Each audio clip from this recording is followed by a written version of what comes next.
So you're thinking about making a job change. Maybe you're already actively looking, or perhaps, well, you're reading the tea leaves and thinking, I'm going to have to do something very, very soon.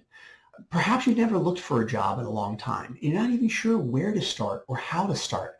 Well, these are the same questions the chief executive officers were calling me about frantically daily in 2008 during the last financial crisis. And if you hop on board today, I'm going to share with you exactly what I shared with them. And this is going to help you find that next dream opportunity no matter what type of economic environment we're in. So if that sounds good, come on board and let's get going.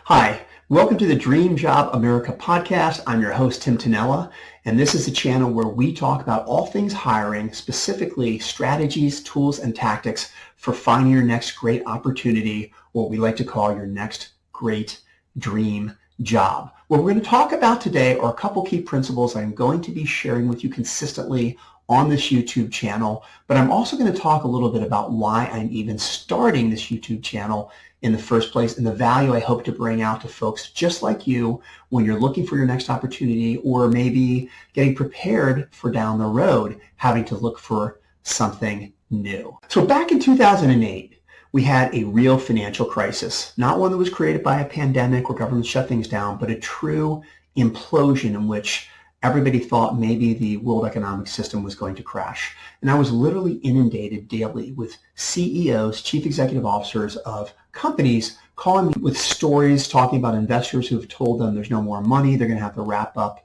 their companies quickly as possible, which was really code for, hey, you're going to be unemployed soon in an economic recession and you have to find something new.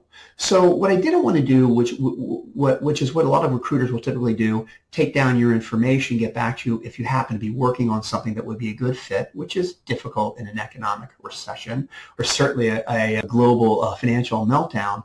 I felt for these people and these folks because they had families, and I know that the agony and anxiety and the stress when you have a lot of bills to pay, you're in that kind of peak part of it, and you're burning through a lot of cash. And I just didn't want to leave people out there. I wanted to give them something of value. And so I started to think a little bit about this more, and I realized that no one really teaches you how to look for a job. You don't go to school for that. Even looking online, you find components of things like resume writers and coaches and things like that, but you don't really have a codified process for looking for something new. And I began to realize, putting on my sales hat, because I've been involved in sales and marketing my entire life, that looking for a job is really just a sales process. Now, it's a little bit different, right? Because you now become not only the salesperson, but you become the product. And that's a very interesting symbiotic part of the process that we're going to talk about down the road. But when you start looking for something new, you become a salesperson and you become the product at the exact same time. Now, when I started to look at the people that I was working with, most of these folks were at the top of the food chain. They were presidents, CEOs of companies, and co-founders of companies, the majority of them tech company co-founders as well. I call this group the 1%ers, and I call them that because they were at the top, very high part of the food chain, the 1% of the food chain. They're actually running companies, right? And as I would talk to them, many of them hadn't looked for jobs in years, but they were very, very successful people. And, they went to great schools. They spoke very well. They wrote very well. They had lots of industry experience. They had support from investors behind them, and they had vast networks they had built over the years. And yet, in spite of all this diversity and this depth, they too had no idea how to look for the next thing once they got beyond tapping their basic network, fielding offers from job boards that met a criteria, and talking to a handful or two of recruiters that maybe they were referred to over the years. They were kind of, the well had dried up. They were 2-3 months into this, and they didn't know what to do next. And then it kind of dawned on me, well, if the 1%ers are struggling, what about the other 99% of the people out there? What about you, and what about me? Our lives matter, and we're going to struggle the exact same way, except we may not have all of that credentials that they have and the level of work experience and the level of referrals, and we may not get someone who's a partner at a recruiting firm to spend a lot of time with us, right? We're just not at that level, but how do we find the next job opportunity? Maybe I'm a middle manager. Maybe I'm in customer service. I'm a sales guy. I'm a couple years out of college. Well, I need help too. And that's when I decided, hey, I can put together this process, and I know it works because it's built on foundational principles that have worked for me in sales my entire life. They're tactics that I learned as a corporate exec, running a billion-dollar company at one point, and also from 15 years running the national executive recruiting firm, executive search firm called MatchStar Venture Search. So I wanted to bring all that out there. And so what we're going to talk about next are kind of the three general areas of content that we're going to cover weekly on this YouTube channel. And if you apply all of this or some of this, it's going to dramatically improve the rate and the speed in which you find something new, and hopefully help you find something that is really better than what you're doing today and more fulfilling and more meaningful. So area number one, you have to always be prepared. The key word is prepared to make a change. Now, in many cases, things may be going great for you and you just are looking at greener pastures. Maybe you're trying to get a position to pay you more compensation, or maybe you see something that's happening in the industry that's really exciting, a trend. Maybe it's AI and machine learning, or it's something in the software space, or something in heavy manufacturing or aerospace that's changing. Or for many of us, unfortunately, the need to look for something new will be thrust upon us, right? Maybe we are just tired of the environment that we're in, or maybe there's going to be a reduction in force, a RIF or a layoff, or maybe get a new boss that you don't like, or all kinds of things can happen. You can be doing well at your job for many, many years. All of a sudden the culture begins to change, the people begin to change, and you feel like it's not a comfortable place for you anymore, and you're going to have to make that transition. Or for many of us, we're kind of forced into it. Maybe a personal circumstance, something happens to a loved one in our family, and that causes us to have to make a change as well. In either case, whether you're actively looking today or you're going to be looking in the future, having a strategy and always being prepared is going to be critical. Because, look, we live in a world today where almost everything that we do, we have to buy with the currency. And in most cases, we're working for somebody or we're working for an organization. They pay us that currency. That's what we use to go buy things. I mean, we don't build our home. Most of us are not utility neutral, right? We're paying for our utilities. We're paying for our kids' school. We're paying for food, our car, right? We have to actually go out and buy things. And when we, all of a sudden, that funnel, that cash flow engine stops because we're no longer working, we're now in a very difficult situation. We either have to deplete the limited amount of cash funds we may have, our rainy day funds, if we have those, or God forbid, even worse, we have to put it on a credit card and go into debt. It's the last thing you want to do. Most people don't want to sell their home and be forced to move just because they need to make a job change in the short term. They don't want to disrupt their families, and they want to shorten that time horizon where they're unemployed and they're burning a lot of personal cash. So preparation is always going to be important because we're always going to make a change. For most people, unless you're planning on retiring anytime soon, I can guarantee you you're going to have to make that change. Now, preparation is going to be key. So when you hit the ground running, you're not in that limbo position for too long. But moreover, how would you like to avoid that altogether? Wouldn't it be great to always be fielding opportunities? We talked about previously in a different video of how great it is to make money in your sleep.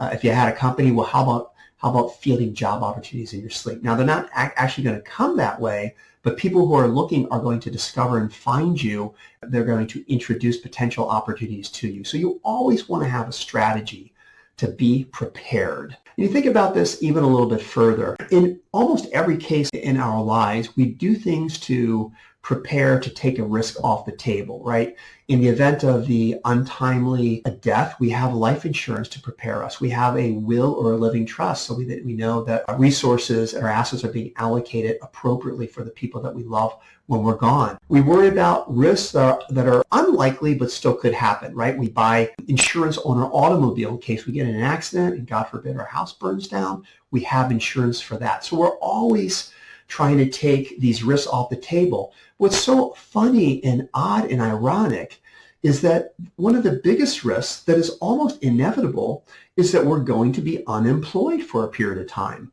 But we don't try to take that risk off the table, right? How do we prepare so that that situation, which is more likely than not, when that does happen to us, we can get up the next day and start to execute a plan to find something new, or better yet, to eliminate even being in that position in the first place. So again, preparation is about taking risks off the table and always having a strategy so that when the unlikely happens, we don't have that fear, we don't have that anxiety or frustration. We've got a game plan and we're ready to go. The second general area that we're going to cover in terms of this channel's content is about how to become memorable, how to stand out. We live in a world today where if you cannot stand out above the crowd, no one notices you, nobody finds you. You think about every area in life today, like how do we get our news? In the old days, we used to read a paper, get some magazines, watch a couple stations at night on the evening news.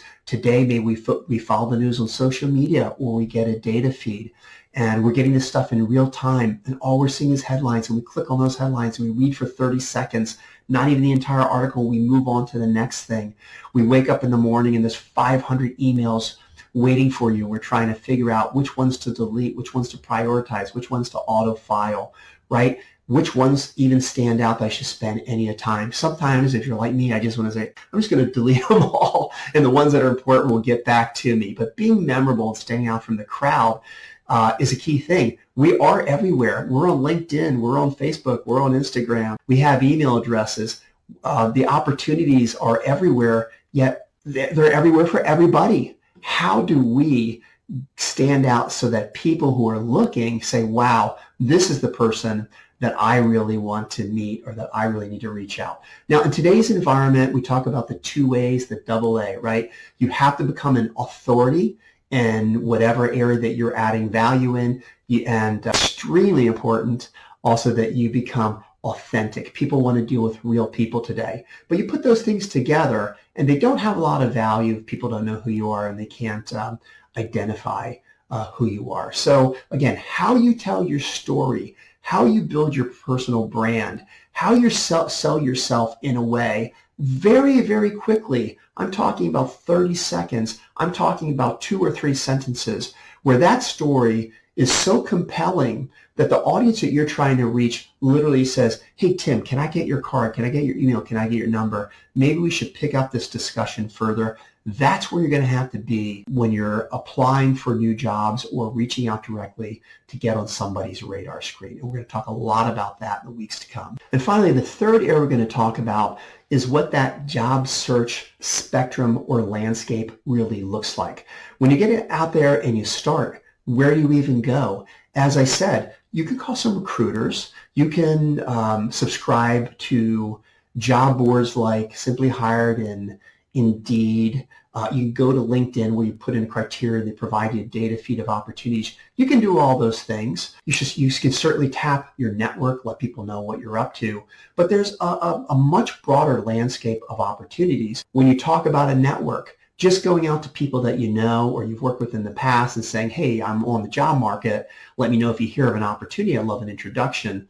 That's really not utilizing your network. Maybe some of you think you are, but there's a whole way to what we call mobilizing your network, where you can create certain people in that network to become a sales or marketing engine for you in a very directed way. Have you done that? Have you not? Have you even thought about that? Maybe you haven't even got that far.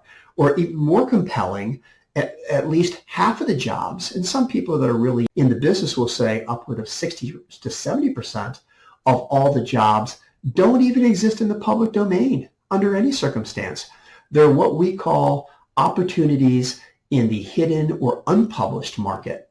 Now think about that, for example. These are opportunities where the public doesn't know about it, you don't know about it, but insiders in the corporate world, they know about it. They're discreetly looking to find people for these positions, not only internally but externally. Recruiting firms like us are often tasked with the assignments that are highly confidential.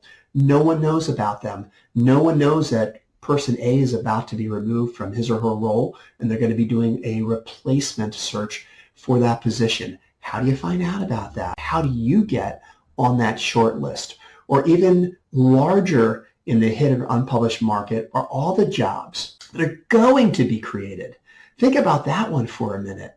Jobs that don't exist yet. No one knows about them. They exist only in the mind of the hiring manager who is going to have to bring these people on in the next few months. How do you identify those opportunities with a sense of high probability? Then build a relationship directly so that when that opportunity actually comes to market, not only are you the first call, but you may be the only call. Think about that. You get a role that's killer, that nobody else even knows about. You have no competition, and it's off to the races, basically. Wouldn't it be great to be able to identify those opportunities and avoid everything else altogether? So this is what I call the job search horizon or landscape. And depending upon where you are today, where you fall within that continuum, that's going to have a big impact on the strategy that you come up with and where you spend your time tactically. And so we're going to cover a lot of that in this channel over the next months to come. Now, if you like all the information that you see here, I hope you subscribe to my channel. Again, my goal is to try to bring this information out to everyone in the public, not just corporate execs and C-level folks and owners of companies, but everyone that has a need. The process doesn't really change. I always used to joke with people, whether you are someone who just got out of college looking for the next job, whether you're someone who got out of prison looking for a next job, or you're someone who just sold their company for 200 or 300 million, and you're looking for your next opportunity, how you bundle and pull together your story and how you frame that for an audience to find something new, that is a process that is consistent. So if you like that, again, please subscribe to my channel. And I would love for you to write in the comments section below anything that you would like me to cover in the future. If you have any feedback over this video, if you're actively looking and you're struggling and you want some more information how to find something, let me know. Or you're thinking about how do I become better prepared or more discoverable so opportunities will come to me, let me know when we can build more content around that as well. Now, for spending time watching this video with me, I wanted to offer you something really special. It's completely free of charge. It's my 4-step job search preparation guide to finding your next dream job. Now, of course, we've talked in previous videos and on this video about the importance of preparation, whether you're looking for something new, whether you're going to be looking for something new, or whether you're happy and fulfilled where you are today, but you're kind of worried that at some point in time, things could change and you'll be back on the market. Well, this is going to talk about that job search landscape. It's going to be like a checklist, and it's going to allow you to gauge where you are in the process and how many resources you're going to need and what type of time commitment you're going to need to start thinking about how to find that next great opportunity. And you can look at the website that appears here on your screen, or you can go to the podcast notes below. You can click on a link that's going to take you to a website where you can download that 4-step job preparation guide completely free of charge to you for joining me today. So I hope you enjoyed this video. You got something out of it. I hope you stick with me, whether you're going to look for something new or you're happy just to be prepared. I'm going to have a lot of really great things and insights that insiders in the Silicon Valley have used over the years to find great opportunities, and all the things I've learned running a large national executive search firm. We're going to provide all that to you. I'm also going to share with you a lot of tips that made me successful as a salesperson. I was able to bring in nominal dollars, close to $750 million of revenue in just in my first 10 years working out of school.